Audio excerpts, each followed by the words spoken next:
Three friends, one amazing series of YA novels, an insatiable thirst to relive the glory that is K.A. Applegate's literary masterpiece. This is Alternamorphs, the Dork-Bajir Chronicles. Hello, and welcome to the Dork-Bajir Chronicles, a podcast where we read through the Animorphs series one book at a time and talk about it every week. Today we'll be talking about Alternamorphs number 2, The Next Passage. My name is Mikhail, the host. I'm Tessa, the expert. And I'm Braden. Just Braden. Yeah, today I'm just Braden. First, let's do some fan mail. We've got some good fan mail coming in recently, actually. Fan mail! Ooh, yeah! Fan mail! Ooh, yeah! First up, we have friend of the show, at Ricardo MZC on Twitter, who started a good thread about... this was actually a really good point that I can't believe we didn't talk about before, but I relate a lot to Marco, and I think canonically I am the Marco of the group. Tessa has had no shame in saying that she is the Cassie of the group. My big old bleeding heart. Right, so the idea is, who is Braden, right? Braden suggested David. Cool, but the more interesting thing you said was that if you were in, if you had to choose from the original 6, you would be Rachel. Yeah. You're a snappy dresser. Motherfucker always wore a tie in college. He's got this mindless rage just brewing underneath the surface, ready to snap at any moment. Our next piece of fan mail is actually more of like a shout out to a bunch of people who joined me and others in the Adult Animorphs hashtag, which I thought was pretty funny. Shout out to Writing Callus, Dutch Kitty, Emerald Bixby, lots of y'all. Sherilyn, Lego Rats. I got a lot of people from Facebook. Jeff, Matt, Jason. A lot of people that longtime listeners will recognize from our fan mail section. Yeah, totally. Recurring. Love it. Keep it coming. Anyways, so the way we'll do this summary this week is not dissimilar from the way we did it last at Alternamorphs, which is just we'll go through what me and Braden got for results. Me and Braden, once we hit a stopping point where it was like, you fucked up or died or something, then we just stopped reading. We didn't go back and read the rest of it. I will, though. I will. I really enjoyed not necessarily the gamification of this one, like the mechanics, but I certainly enjoyed the premise that we will get into and story, why I enjoyed it. Yeah. Yeah. I didn't. I thought it was dumb. So, but I kind of fucked up the beginning. Let's jump into it though, because let's jump into it. And at the very end, I'm going to talk about the correct path. That's right. Because Braden, I don't think you made it all the way through, right? Me? No, Braden did get farther than you, though. So let's start with Mikhail. Yeah. So, okay. So I'll go over the mandatory ones, which is the first 3 chapters first, but then we won't have to go over those again, obviously. So in the introduction, it's actually Rachel's perspective, not the second person, quote unquote, you, that is the protagonist of most Choose Your Own Adventures. But it's like Rachel is talking to you more directly than they are in a normal book. Yeah, it's kind of weird, but it's basically just to set up, it's the first chapter of any Animorphs book. It's just to set up the premise of the series as a whole. Yeah. It's pretty useless. If you've read Animorphs, you could skip it. You know what I mean? Who would read Alternamorphs without reading Animorphs? What poor sap picked up Alternamorphs 2 as their first jumping point. Have you heard of marketing? Because there were definitely people that read all Choose Your Own Adventures no matter where they came from. It's true. I don't remember which Dork-Bajir we first talked about it, but we brought up the idea. I talked about this old Stan Lee quote that every comic book is somebody's first comic book. Somebody is going to find... there are people... I guarantee you, there are people out there who were not necessarily so much into the Animorphs, but they were into Choose Your Own Adventure books. So they decided to pick this up as a gateway point, because, kids don't really care about continuity, in a way that, adults sort of do. They don't think, oh, there's this long-running series called Animorphs, and there's already 27 books out, I need to start right at number 1. They'll just pick up the one that looks the most entertaining to them. Yeah. Which I think I have heard from some fans that they would read a book Well, didn't Andrew say that a couple weeks ago, where he read the book because a tiger was on it? Yeah. Okay. Anyways, okay, so introduction is Rachel explaining to you, blah, blah, blah, what is Animorphs. Chapter 1. Pretty quickly find out, because I didn't realize this from reading the outside of the book, but, like, you're David in this one. So you're not just some random unnamed extra person in the story. You have to play David, which I have some thoughts about, but we'll get into that later for sure. Basically, this just picks up the events of book number 20, where David explains all this shit to Marco. Now we're just seeing it first person, but like more second person. He finds the morphing cube. Chapter 2, he talks to Marco at school. I think in chapter 2 also he talks about how he's going to sell it online. Yeah. Chapter 3, this is where all the shit goes down at David's house. And they have the fight with the pylon hand monster. Also, if you haven't read book number 20 and I'm assuming more of the David trilogy, don't read this book because it's gonna seem really fucking stupid. It's really weird, and you're like, yeah, what the Go fuck? read those first, unless you really, for some reason, really love Choose Your Own Adventure. Read those first because it's basically relies completely on that as context for this. Yeah. Also, it eliminates your choices, kind of. Yeah, you don't get to make a choice until chapter 3, and then after that you can't make a choice until like chapter 5. But also, like, your choices have been made for you. It's called book 20, 21, and 22. That's not necessarily true. You passed out early on, but there's a cool little narrative device that sort of addresses that you would have missed. Okay. Well, I guess we'll get to that in your guys' summaries. But anyways, at the end of chapter 3, it's the part where Visser 3 demands the box from David. He's like, hand it over, I'll kill your parents, basically. I picked give him the box because when I was reading it, fun fact, my eyes are still super blurry. So when I was reading it, because David defamiliarizes all the aliens into like, oh, it's the deer alien. Oh, it's the, what does he call the Dork-Bajir? Dragons? Spiky where the guys? wild things are, kind of. So I was like, oh fuck, who even is this? Like, who is talking to me right now? I thought it was Axe was talking to him. So I said, turn over the box, thinking like, oh, that's a cool twist. They're like changing how the story happened in number 20. Wrong. I just read it wrong. So And then it said, first. I didn't die, but it said, why would you do that? Go back and make another choice. And I was like, okay. Oh, actually, that's not true. Before it tells you that, you have to read through the chapter where you get a yerk in your ear. So they take you down to the pool and stuff, and it's really dark and scary, and kind of a waste of my time, frankly, because it was like 3 pages I had to read before I found out that I was just dying at the end of it.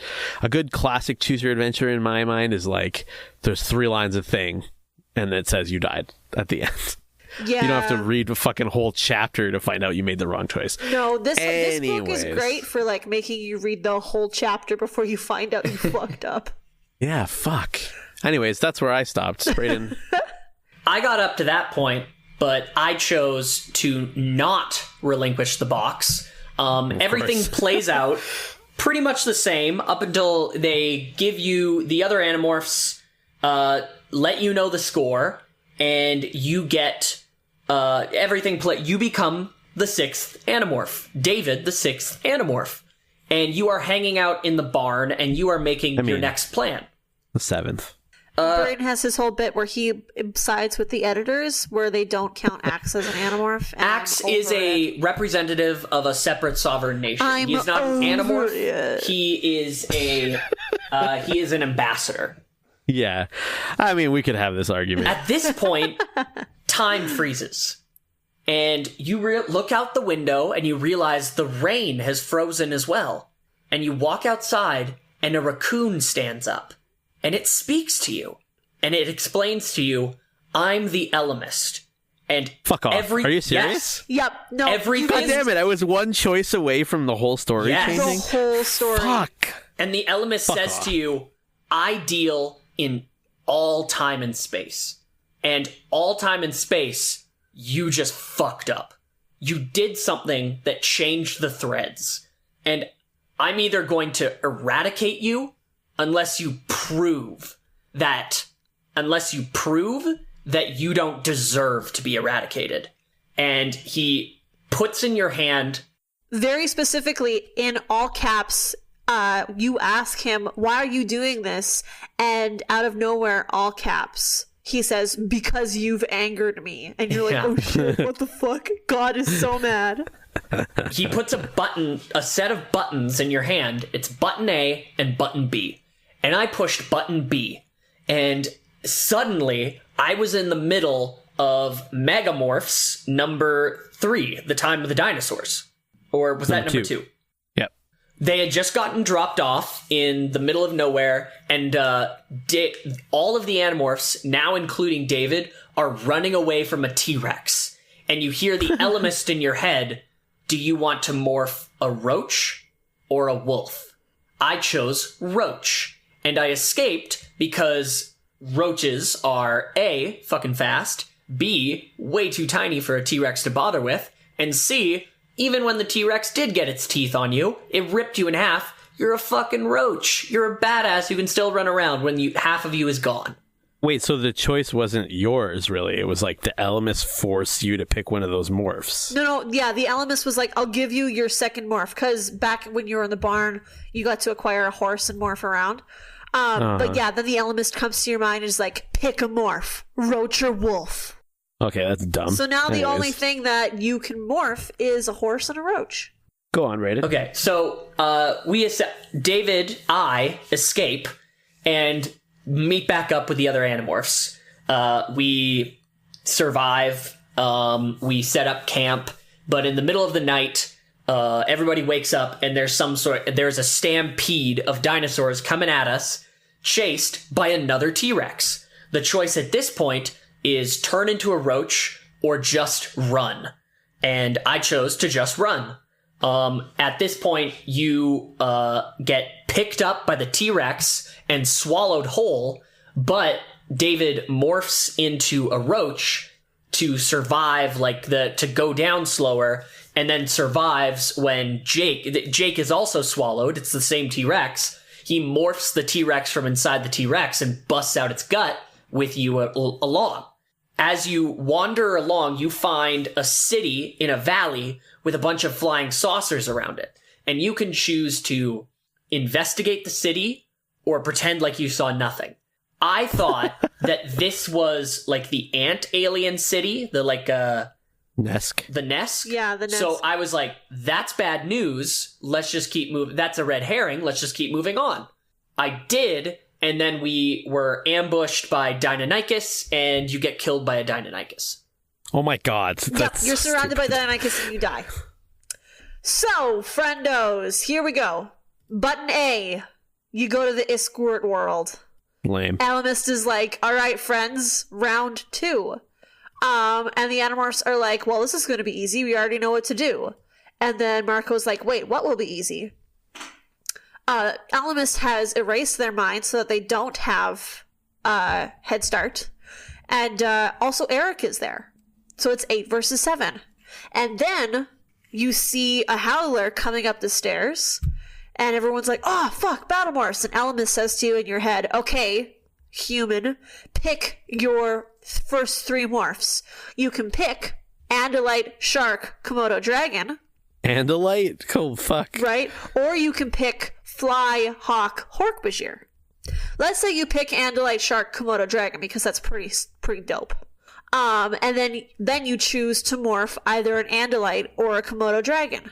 You choose to morph an Andalite when you see, I think actually you get to choose the morphs first, and then you see the howler.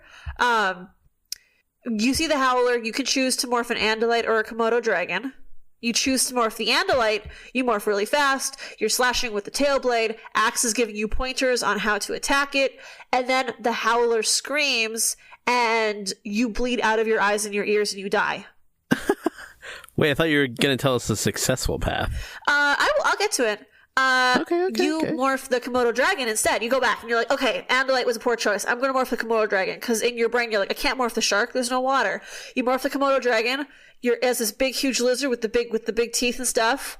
Howler does the scream. It doesn't bother you. You can't hear anything. Got no ears. I don't know how factual that is. I think lizards do have ears. Anyway, you bite the howler, and it's great. And you got that smug Komodo dragon thing inside your soul, knowing that soon, in a couple of days, he's gonna die, because your saliva is poisonous. And then you're like, wait, a couple days? I don't have that long. And he slices and dices you.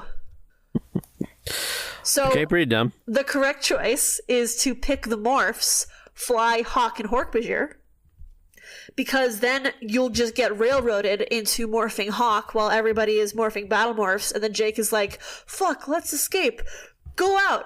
And you morph, everyone morphs Hawk with you, and you fly away and escape. You run into Guide, you find a place to sleep for the night, you go to sleep, they wake you up with bug spray, so Jake gets Eric to do the whole, shoot a bunch of hawks out this other window so that we can escape through this window. You can choose to morph Hawk and fly away, or Dork-Bajir and climb out the building. If you choose Dork-Bajir, everyone else morphs Hawk and they're just like, bye. And you're climbing out the building, but there's a bunch of howlers on the building and you fall to your death. And the actual words says, splat, you're dead. Cool. So you can do Hawk and you morph and you go away. Everyone's flying away. Howlers are shooting at everything. Cassie dies. Smear on the ground, dead. Does not just get whatever. up. She dies. So you go to your second safe place while Jake is gone. Everyone thinks Jake is dead, but he's having his whole falling and morphing the howler moment. So Cassie's just dead. You go to the safe place, everyone demorphs and they're freaking out. Rachel comes up to you and all, but she doesn't slap you in the face, but she is up in your face and is very aggressive and is like, this is all your fault because you're new and you fucked up. First, you didn't save her. So she's blaming you for Cassie's death. And she says, okay, next battle we have, you have to listen to everything that I say and you have to stay the fuck out of the way. This is not your fight. You don't belong here with us. And you can either agree with her or be like, or refuse. You just. But is it your fault, really, that Cassie died? It's not. It's really not. It was just bad luck. It was never David's fault. Rachel is emotional right now. Nothing is David's fault. So if you refuse to her kind of unreasonable demands, you wake up in the middle of the night. Axe is screaming at you. He's like, "There's gas! They're coming again. Morph something small, like a fly." So you morph a fly, and you try to fly away, but bunk, bunk, bunk. There's walls all around you. What is this? And then you think, wait a second. Axe only sent me that command in ThoughtSpeak. Everyone else is still human. And after 2 hours, they let you out of the cup. And it says, the caption is like, you fucked up. Flies only live for 24 hours. You're going to have a short Nothlit life. Which is also not true, so. That's also not true. But damn, kids, that's fucked. So to win, you have to agree to stay out of the way. You morph a fly and you stay in Marco's gorilla fur or Rachel's bear fur. I forget which one. But you basically hear the whole climax of book 26 through ThoughtSpeak as other people describe it to you, and you're just wallowing in your own guilt over Cassie's death. And then the howlers disappear, and you're like, oh yeah, that whole caveat where they all disappear. It's not explained well at all. But that's becomes a thing. This book really assumes that you've read book 26 to understand anything. But you pop back and you're on, I think you're on the car, you're in the middle of a parade and you're all human again. And it's wild. And then the Ellimist is like, you did well. You can choose one. And you're like, what? One? I want to save both my parents. You lied to me. And the Ellimist is like, too bad, bro. Choose one. And you look at the Animorphs and you know your choice. And you say, I choose Cassie. And with a pop, she joins you at the parade. Why is there a parade? What? Yeah, where does the parade? Oh, but wait. Here's button B. So, so then you're in the time of dinosaurs. You can morph the wolf and get chomped, or morph the roach and get saved. And then with the stampede, you can morph the roach and there's not enough time and you get squashed or you run away.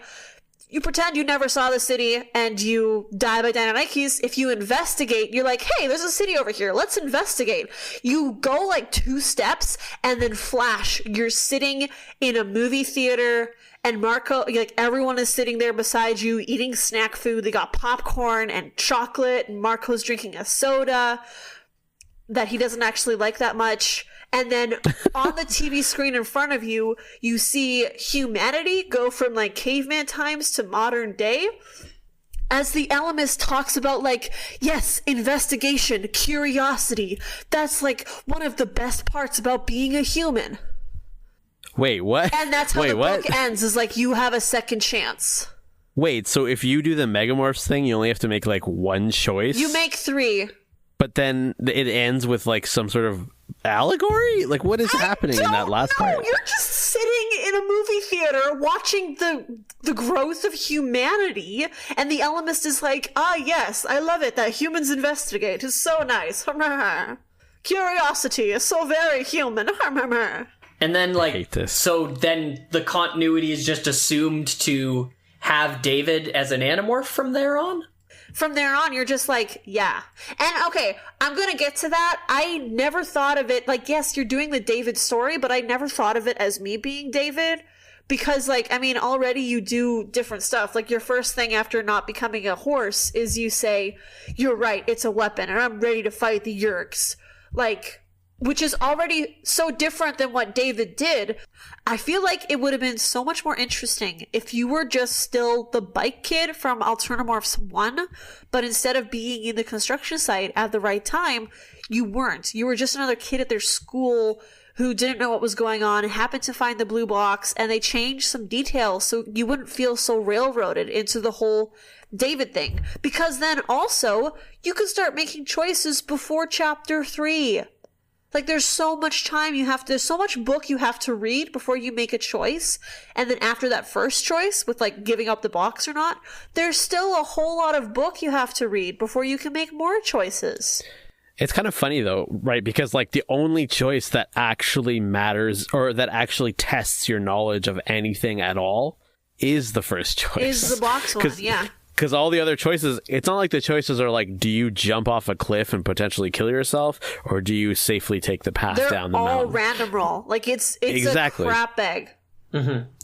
But I have to disagree on just, like, making it so that you're a random kid again. I liked that I think our context, where we literally ended our run when we died, sort of spoiled our playthrough, but like I can see someone who was reading through the series who got as invested in the idea of David as I did.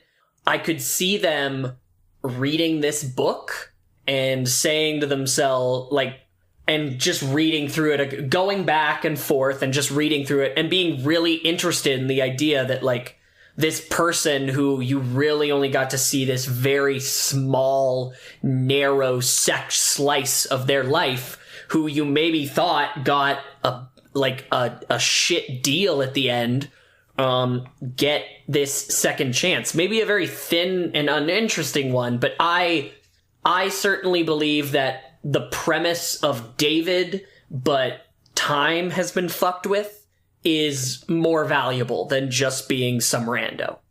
That's fair. Maybe if it like, because I think we talked about this last time, but like the idea of a choke point, both in a video game and in a choose your own adventure, is really critical, right? The idea that like there is a point where no matter what you chose, you have to reach this point. And I feel like this book, and the reason for that is just because it's not like some infinite storytelling book that's infinite pages, right? Like it's a contained unit, just like a video game. So you can't have every single choice actually make a difference. But in this one, it's like you just die. But not for a choice that you made that was like dangerous, but just because like the fucking whole thing is random. It'd be like walking out of the first building in Skyrim and then you just get killed instantly.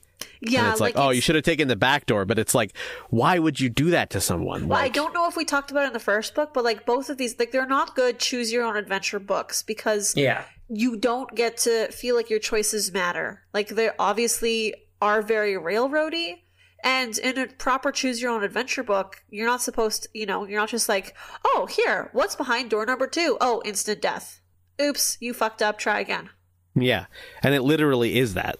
I certainly believe this one was better as a choose your own adventure book because like in the first one, they made it so that you either died straight out or did something that just ended up playing out exactly like the first books. But the way they set it up as like a literal alternate timeline, I felt like I could do something to change the whole world. I mean, but you actually didn't. Everything played out exactly the same, and you were nothing but an observer until the very end, where for some reason, Ellimist flips the script. Like even in like the choice B, after you morph the roach and you get eaten by the T-Rex and ripped in half, but you survive. You walk, and then you find the other Animorphs with their fire. Like, they didn't even go looking for you. It's just like you're tagging along to their plot. And then the end of Button A, where you're a fly hiding in the fur of them and hearing this battle through their thought speak and guessing what's going on. Like, they would have benefited a lot from doing what Star Trek did when they rebooted the series, and it was like, oh, at the beginning of the series, the USS Enterprise or something that goes through like a wormhole through time and space. But because it's a prequel movie, it's like, oh, okay, we already know what's going to happen to Kirk and Spock, right? But because they went through this wormhole, they're like, well, it could be totally different now. You don't know. So you don't know what's going to happen. And I think people accepted that pretty easily, actually, because it's just like, why would I want to see a remake of Star Trek 1, 2, 3, and 4 with these new actors? Yeah. I want to see new stories, right? Exactly. And it wasn't, for me personally anyways, I mean, I'm not a huge like Trekkie or anything, but it was really easy for me to swallow that and just be like, oh, okay, cool. It's like a narrative excuse to tell a new story. But this, from what you described, Tessa, was just like, what if it was a wormhole that took you to the only difference in this new universe is that you're there? What if there's just another guy who literally affects nothing? Yeah, and like you literally can't change anything, which is weird. Hey, I'm curious. Do you guys know, was this one ghost written? Probably. I think both Alternamorphs were. I'm pretty sure all of the Alternamorphs were not, actually. I think that's backwards. To Google.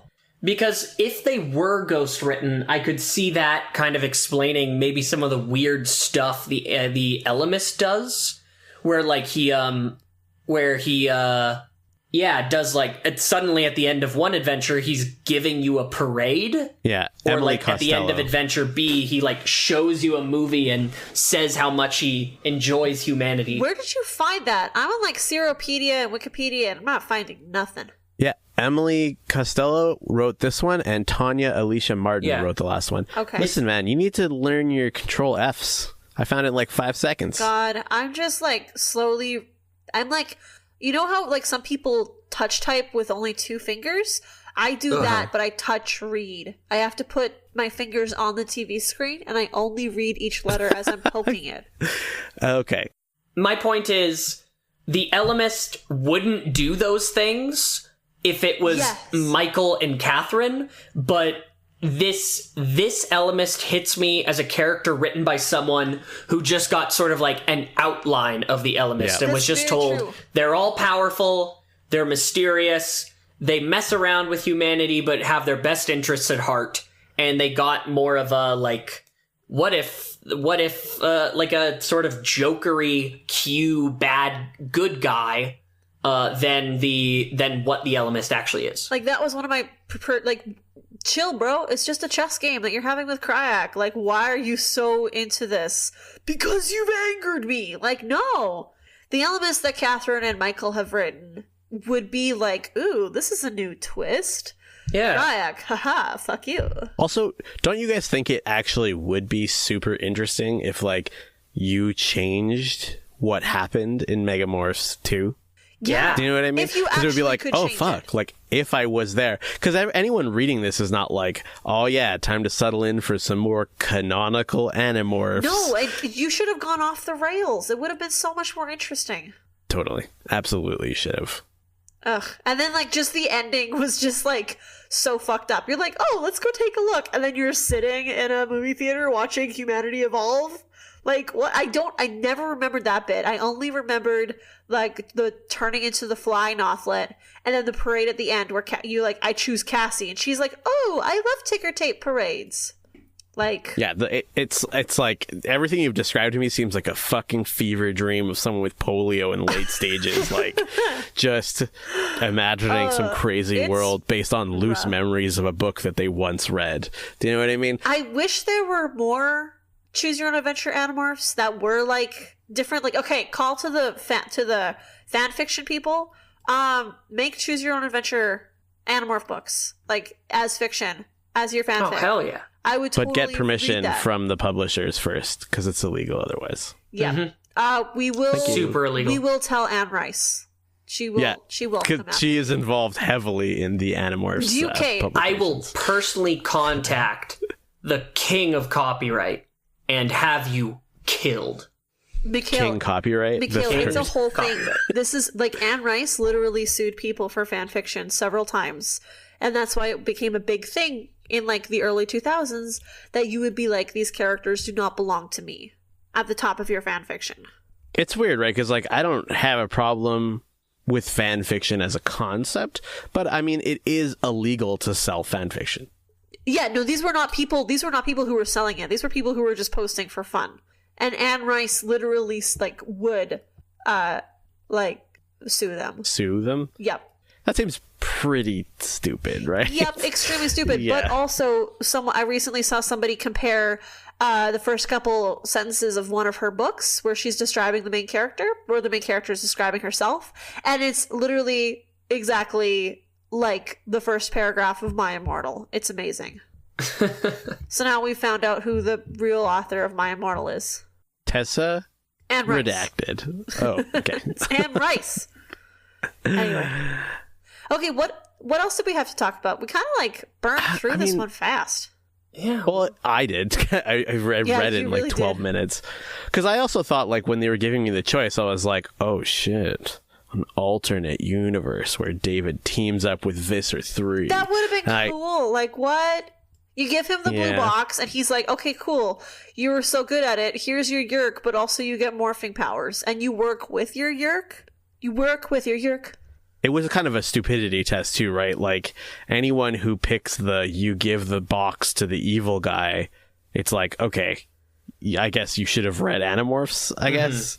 You know what I mean? And if you have read Animorphs, it's almost like because I've read Animorphs is why I think it would have been better to go that direction of like, what if it was an alternate universe where the David thing went a different way? Instead of this stupid, like, here's a test question. Yeah. And then a bunch of bullshit that doesn't matter at all afterwards. Here's a gotcha. Yeah, so stupid. Yeah. Yeah, no, I, as always, kind of disagree with Brayden. I like the first Alternamorphs better. Huh. But yeah. I just felt, I don't know. You got to kick Visser 3 in the face as a giraffe. Like, you can't get better than that. The first one had too much BMXing, I think. But Marco went into your house and was hanging out with you as you were the friend. Yeah, that was pretty great. Also, in this one, at one point, David is like, oh, I sat with Marco at lunch. Not that was any different than sitting alone. I was like, I punched a hole through my computer screen when I read that. I was like, don't you fucking talk about him like that. God damn it. I got it. Like, for once, I'm like, yeah, I can see how Marco could be grading. You fucking take that back right now. I mean, like, we record with Mikhail every week. We know exactly how Marco could be grading. Oh, that's hilarious. Cassie, the least grading character. Oh, in no, this everyone cast. loves Cassie. She's the peacemaker and she does no faults. She does no faults. She does no Classic faults. She Cassie does no sentence wrongs. structure. She only does good stuff. I love Cassie. Da-da. Cool. Why do you guys think that they picked Rachel to do the intro? Oh, frick. I don't know. Because she was book 22, you think? I literally think they were just like, oh, I know Rachel. She's like the blonde one who's, likes to shop. Yeah. Yeah, but Jake would have made more sense because he's on book number 1. I think Jake, because Jake did book number 1, they wanted to split it up. I think maybe they thought they were going to get more. Are there more Alternamorphs? There's just the 2. Just 2. I think maybe they were predicting more Alternamorphs, so for the offshoots, they just went in the same order: Jake, Rachel, and then they would have gone Cassie, Marco, Axe, Tobias, or Tobias, Axe. Wait, what? I don't understand. Because Jake did an intro for the first Alternamorphs, didn't he? Yes. Yeah. So then they okay, switch sorry. and they do Rachel, and like, what if they did 4 more? What if there were 4 more of these lovely books? Also, why was there a hawk on the cover? That seemed like such a random choice. Why was there a lion on the last one? I guess there was a hawk on this one because they couldn't have a lion on this one. They could have had a fucking anything other than a hawk, which is already a thing with Tobias in the lineup of characters at the top. Wait, Mikhail, it seemed like it was a book about Tobias. The lion up? Ah! I did not. Cool. Say that. I think we've dissected it to death. There's not much more we can say about how we dislike this book. I hate this book. I mean, it was going to be a short episode anyways, because literally just read the words, I hate this, and then replace the episode with that sound. It's like, thanks, I hate it. Yeah, that's the whole thing. That's it, that's all. Brayden, final thoughts? I would really love to have seen more of this, more complicated stuff related to the... I really wish this was better, because it had this... Yeah, this did have a very good start. I loved the concept, like I said. I wish we had more choices and more ideas and more paths to go down. Agreed. It could have been, I think, even as someone who's written text adventures where, you don't, and it has to be a constraint was 10-minute text adventure, right? So it's you can't have that much branching, but you can still make it good. This felt like no fucking effort was put into it at all. It was just, I don't know. I was so disappointed yet again. I don't know what I was expecting, honestly, but... Something better. Yeah. Well, I can't say I hate this any more than I already have. So next week, in our bi-weekly episode of Live from the Gardens, we'll be doing another Choose Your Own Trivia. Hell yeah. We get to bounce around. I picked out all the morphs from this book, including a few non-Earth animals. And then we'll just do some quizzing and bullshitting, as usual. The following week, we'll actually be talking more about the TV show. So 4 more episodes. So the next 4 episodes of Phantomorphs is going to be about the TV show, in which I'm hoping we're going to have Jared again on as well. I haven't seen these episodes. Have you guys seen them? I have never. The only Animorphs TV show episodes I've seen, we passed after episode 4. Predictions! Predictions! What do you think is going to happen? There's one with where they do book 12, the reaction. I have seen that episode once, but that's it. I have no idea where they're going to go from here. I think Marco's going to put even more product in his hair. Yeah. I think Jake is going to start putting product in his hair. At some point, has Marco switched his jacket yet? Because in the intro sequence, he has this slick leather jacket and looks much more like, I'm a serious man now. But it was only in that one episode. Oh, was that already in an episode? Well, he only had, in the intro for one episode, he had a leather jacket. In the other ones, he has the orange jacket, doesn't he? Yeah, he has his classic 90s windbreaker. I think he's going to pick up that leather jacket and slick back his hair harder in that one. As a stand-in for his haircut in book 8, I think it was. Whew. Donnie Marco. No. Oh my god. Marco Darko. It's not funny. Anyways. Okay. Justin, where can people find more of our stuff? You can find all kinds of our stuff on the podcast page at collectivelegacy.org or on Twitter, Tumblr, Instagram, or Facebook. And remember, you can subscribe on iTunes, Spotify, or wherever you get your podcasts from. And you can also find us on collectivelegacy.org, our parent site. Or you can just shove your ear just all the way full of avocado and dig just a little bit of copper wire in there and just heat that copper wire up and cook the avocado in your ear. Something will happen. I mean, it's better than a yerk, right? Yes, definitely. I mean, probably. Okay. You can also show your support for our show at our Patreon page, patreon.com/DORKBAJIR. That's Dork-Bajir.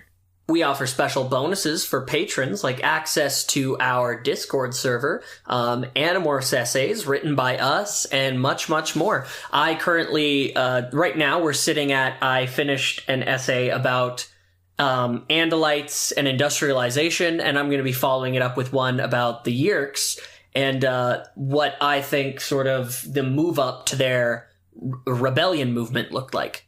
Mm-hmm.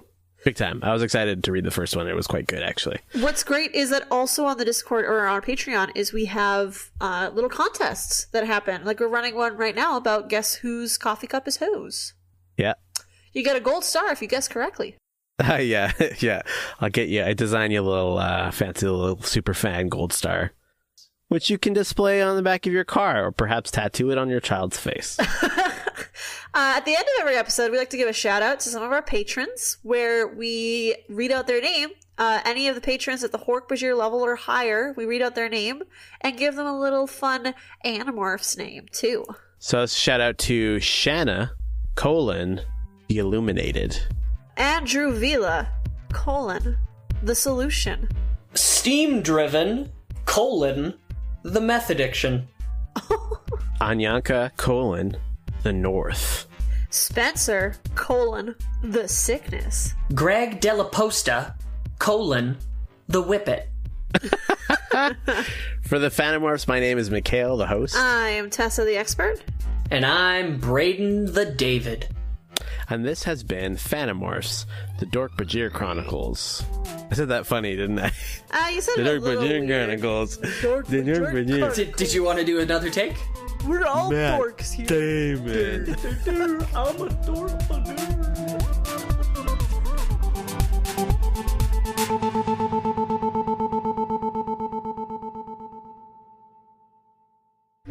Hi, hello, welcome to the ad for the show.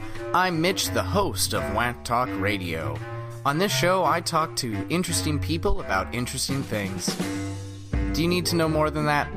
Okay, fine. Pretty much we'll talk about whatever my guest is interested in or passionate for. Sometimes it'll be silly, sometimes serious, sometimes a bit of both. Whatever the topic is, hopefully we'll find a way to make you that much more of an expert about it. You can find us at collectivelegacy.org, along with some other equally awesome shows on our network. New episodes of Whack Talk Radio are every Sunday and Thursday, wherever you find your podcasts. Let us know what you think on Facebook, Twitter, and Instagram at Whack Talk Radio. That's WENGH Talk Radio. Whack Talk Radio. Brought to you by Collective Legacy. a podcast network.